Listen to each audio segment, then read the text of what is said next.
Muito bem, meus queridos radiovintes, vamos à palavra do Senhor. Convido você a abrir a sua Bíblia, se você tem aí um exemplar da palavra do Senhor próximo a você, que abra comigo em Lucas capítulo 7, versículos do 1 ao 10. Eis o que diz a palavra. A epígrafe desse texto tem como tema a cura do servo de um centurião. O texto diz o seguinte: tendo Jesus concluído todas as suas palavras dirigidas ao povo, entrou em Cafarnaum. E o servo de um centurião, a quem este muito estimava, estava doente, quase à morte. Tendo ouvido falar a respeito de Jesus, enviou-lhes alguns anciãos dos judeus, pedindo-lhe que viesse curar o seu servo. Versículo número 4. Estes, chegando-se a Jesus com instância, lhe suplicaram, dizendo: ele é digno de que lhe faças isto, porque é amigo do nosso povo, e ele mesmo nos edificou a sinagoga.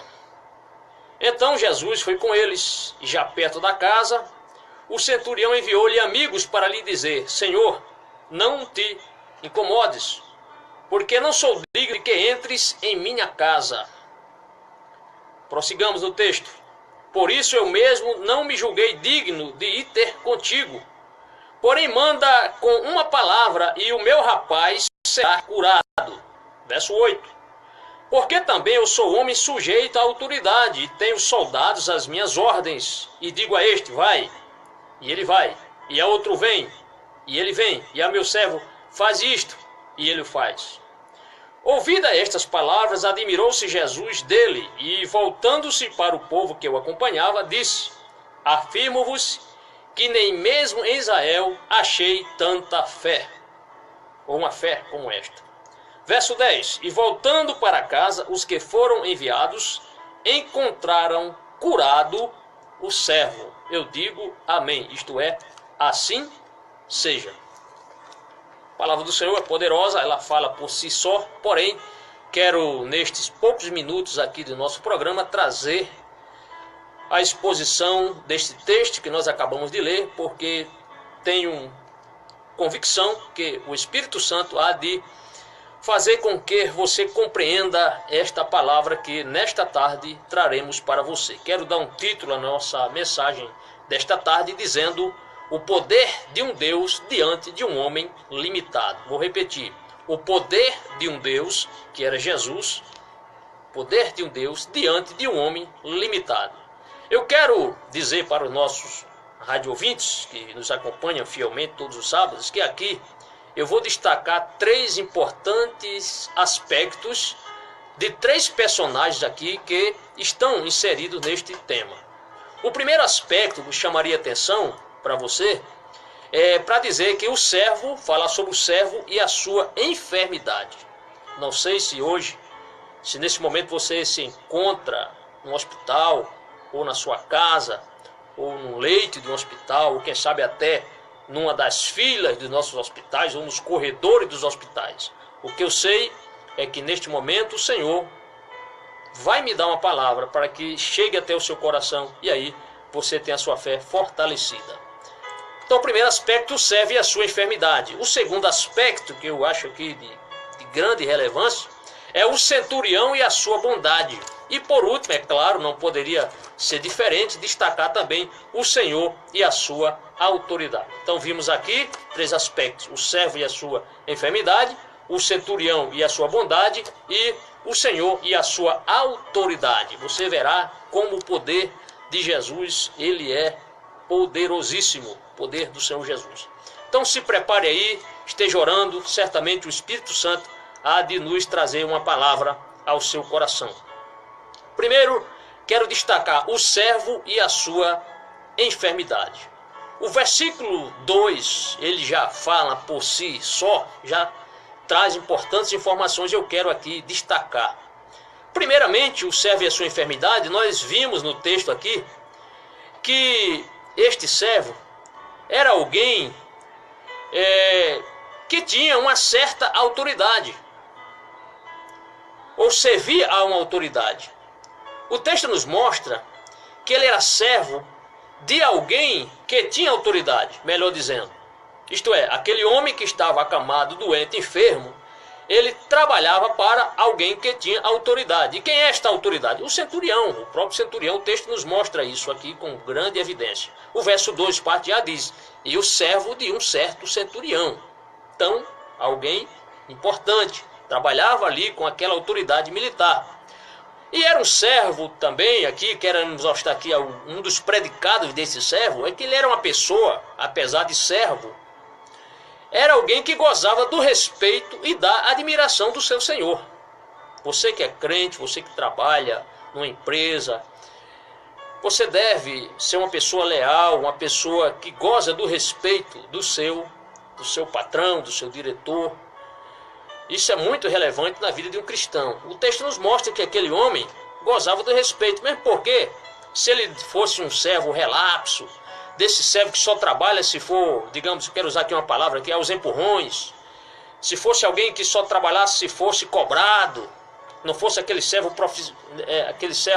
que se antecipava, né, às suas funções, fosse alguém que só trabalhasse forçadamente, certamente esse centurião talvez dissesse: olha, eu não estou nem aí para a sua enfermidade, se Deus lhe quiser, lhe cure, se não quiser, não cure. Mas nós vimos que aquele centurião, ele vai à procura de Jesus, ele manda alguém, uma comitiva, para se encontrar com Jesus, porque queria o seu servo, queria que a saúde do seu servo voltasse à sua plenitude, que ele voltasse a trabalhar para ele.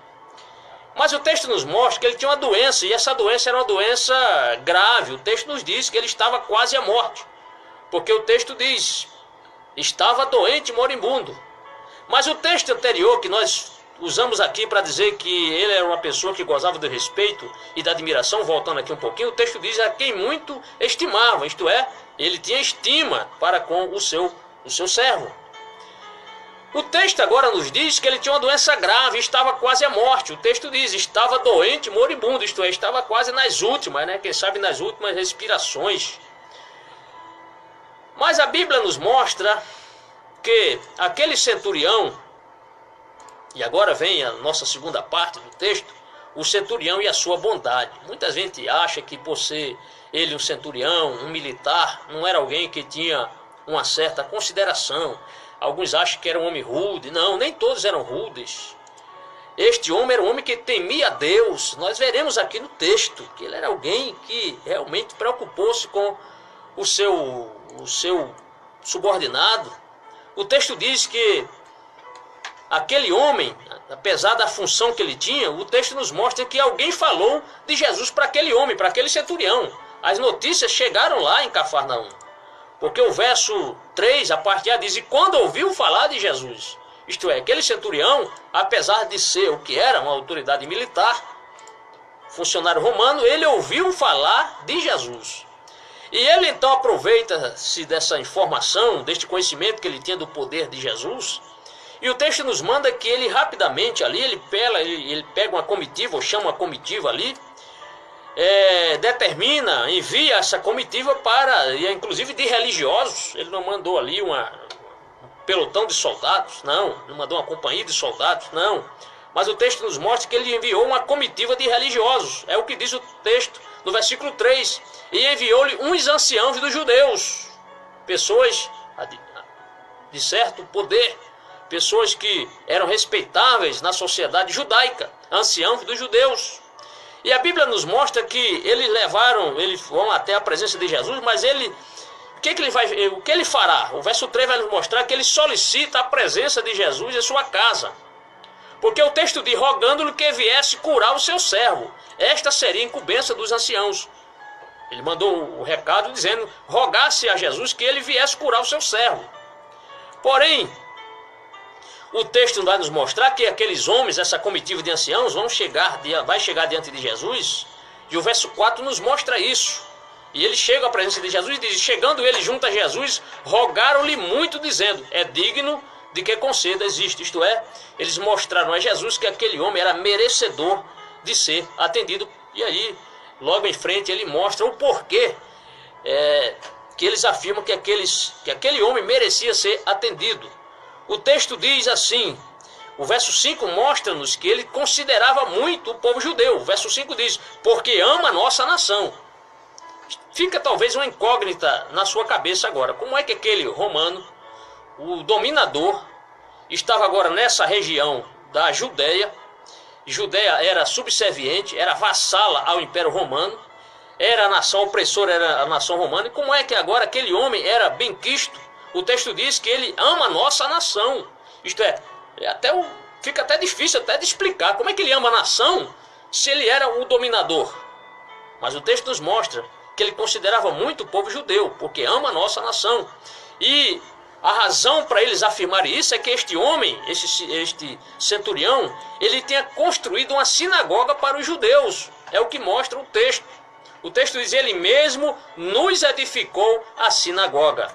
Então, vemos aqui as obras deste homem, que não eram necessárias para a sua salvação, porém para convencer as pessoas de Jesus que aquele homem merecia ser atendido. Eu não sei se nesta tarde você se considera ou considera-se uma pessoa merecedora de receber algo de Deus. Mas eu quero lhe dizer que a sua salvação, nem a minha nem a sua, é de ninguém. Nós não merecemos a nossa salvação. Pela graça sois salvos, por meio da fé. Isto não vem de vós, é dom de Deus. Não vem das obras para que ninguém se glorie.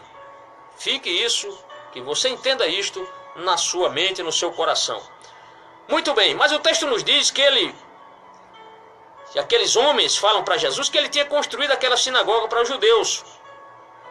E ali ele manda seus próprios amigos agora com um recado para Jesus. Por quê? Parece que ele mudou de opinião. Quando ele envia aquela comitiva, o objetivo era que aquela comitiva viesse até a presença dele. Mas depois aquele centurião, ele cai em si.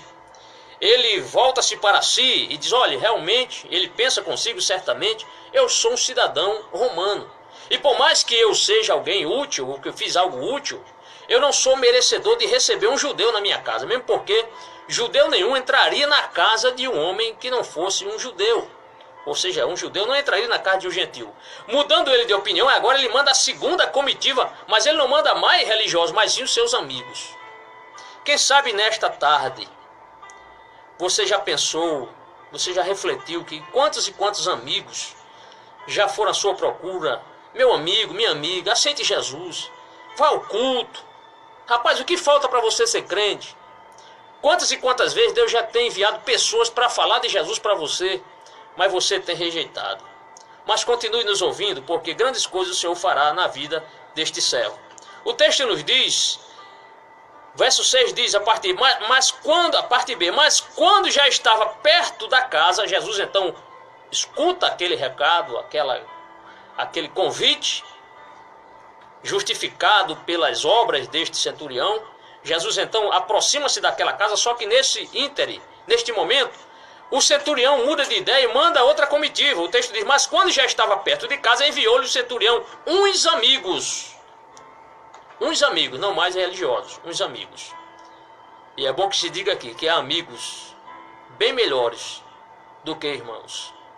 O texto nos mostra, logo em seguida, é que aquele homem mudou de ideia, pois mesmo tendo boas obras, julgou-se indigno de receber Jesus em sua casa. Por mais que você faça obra, meu amigo, minha amiga, caro ouvinte, por mais que você doe cestas básicas às pessoas carentes, isso não lhe garante a sua salvação ou um lugar no céu com Jesus. Não. O texto vai nos dizer, ele diz o seguinte, ele manda seus amigos com o seguinte recado. Olha o recado, dizendo-lhe: Senhor, não te incomodes, porque não sou digno de que entres debaixo do meu telhado. Ele diz: Senhor, não sou digno de que tu entres, tu és um judeu fiel, entres debaixo do meu telhado. Mas o texto nos diz que Jesus, que aquele homem, ele muda de ideia, mesmo tendo boas obras. E ele explica logo em seguida, o texto nos explica, que ele mostra o porquê era indigno de pessoalmente sair para encontrar-se com Jesus. O texto nos mostra no versículo 7, a parte diz assim: por isso nem ainda me julguei digno de ir ter comigo, de ir ter contigo. Isto é, ele nem achava-se digno de Jesus ir na sua casa, como ele também não julgou-se digno de ir à presença de Jesus. Mas ele diz algo aqui que deixa Jesus maravilhado. É isto que eu acho, que eu creio que é a persistência de uma pessoa em procurar Jesus é algo significante quando você realmente anseia para receber algo de Deus, principalmente a salvação. O texto nos diz que ele diz o seguinte: ele reconhece que Jesus tinha autoridade para curar o seu servo, e bastaria apenas Jesus pronunciar uma única palavra, e isso seria suficiente. O texto diz: dize, porém, uma palavra e o meu criado sarará. Ele está dizendo: Senhor, simplesmente o teu agir, o mover da tua palavra, o abrir da tua boca é suficiente para curares o meu servo. E o texto nos diz que neste recado ele apresenta as razões que deixaram Jesus convencido desta palavra, ou desta sua persuasão. O verso 8 diz: porque ainda eu sou um homem sujeito à autoridade, e tenho soldados ao meu poder, ou ao meu dispor, e digo a este, vai, e ele vai, e digo a este, a outro, vem, e ele vem, e ao meu servo, faz isto, e ele o faz. Jesus escuta isso, este recado dos seus amigos. E agora nós veremos, querido rádio ouvinte, a ação de Jesus, o Senhor e a sua autoridade. Já vimos o servo e a sua enfermidade, vimos também o centurião e a sua bondade, mas falta o principal, o Senhor e a sua autoridade. Eu quero lhe dizer que o poder da palavra do Senhor Jesus é suficiente para lhe salvar nesta tarde. Ainda que você não esteja enfermo, no leito de dor, mas você precisa encontrar-se com Jesus. Precisa confessar que Ele é seu Senhor e Salvador da sua vida. O texto nos mostrou que Jesus saiu para curar o enfermo que estava à morte. Olha o que diz o verso 6, parte A. E foi Jesus com eles. Jesus foi. Ouviu o recado dos religiosos, ouviu o recado dos amigos. E a Bíblia nos mostra que Jesus admirou-se com os argumentos de fé que tinha o centurião. Olha o verso 9. E ouvindo isso, Jesus maravilhou-se dele. É interessante que Jesus maravilhou-se da fé de duas pessoas, daquela mulher cirofenícia, que não era judia, e maravilhou-se da fé deste romano, deste centurião, que lógico não era judeu, não era apenas um gentil, mas Jesus admirou-se da fé. E em seguida, nós veremos que Jesus testificou pessoalmente da fé do centurião. Olha, uma coisa é nós testificarmos de Jesus, outra coisa é Jesus testificar de nós. A Bíblia mostra que Jesus testificou pessoalmente da fé do centurião, destacando como uma pessoa que tinha uma fé rara na autoridade de seu poder divino. O verso 9 diz: e voltando-se disse à multidão que o seguia: digo-vos que nem ainda em Israel tem achado uma fé como esta. Será que se Jesus fosse dar agora uma biografia ou uma síntese da sua vida, será que Jesus iria elogiar a sua fé, a minha fé, a fé dos ouvintes? Que bom é saber que Jesus preocupa-se também com o nosso testemunho. O verso 4 vai nos mostrar que o servo foi encontrado curado no retorno da comitiva que tinha estado com Jesus. Aquela comitiva escuta esse elogio de Jesus, ela retorna, e o verso 10 vai nos mostrar o seguinte: e voltando-se para casa os que foram enviados, creio aqui tanto a comitiva dos religiosos, dos anciãos, como também a comitiva de amigos, o texto diz: e voltando para casa os que foram enviados, acharam são o servo enfermo. Bendito seja o nome do Senhor. E a Bíblia vai nos mostrar no verso 10, aqui voltando ainda sobre o servo e a sua enfermidade, a forma como ele foi curado. O texto diz: estava doente e moribundo, mas Jesus o curou completamente. Não é? O verso 10 nos diz: e voltando para casa os que foram enviados, acharam são o servo enfermo. Que nesta tarde o Senhor possa lhe encontrar, que o Senhor possa, através desta exposição da palavra, ter entrado no seu coração. Resta apenas você fazer o seguinte: é abrir a porta do seu coração. Jesus disse: eis que estou à porta e bato. Quem abrir a porta, ele entrará. Eu cearei com ele e ele comigo. Bendito seja o nome do Senhor. Que esta mensagem possa fluir no seu coração e possa produzir vida, e você creia e você volte para Deus, porque Ele é glorioso e grandissimamente grandioso é em perdoar. Deus lhe abençoe. Até o próximo sábado, se Deus assim nos permitir. Fique com Deus. Continue com a outra programação, programa Boas Novas do setor 22. Deus lhe abençoe. Amém.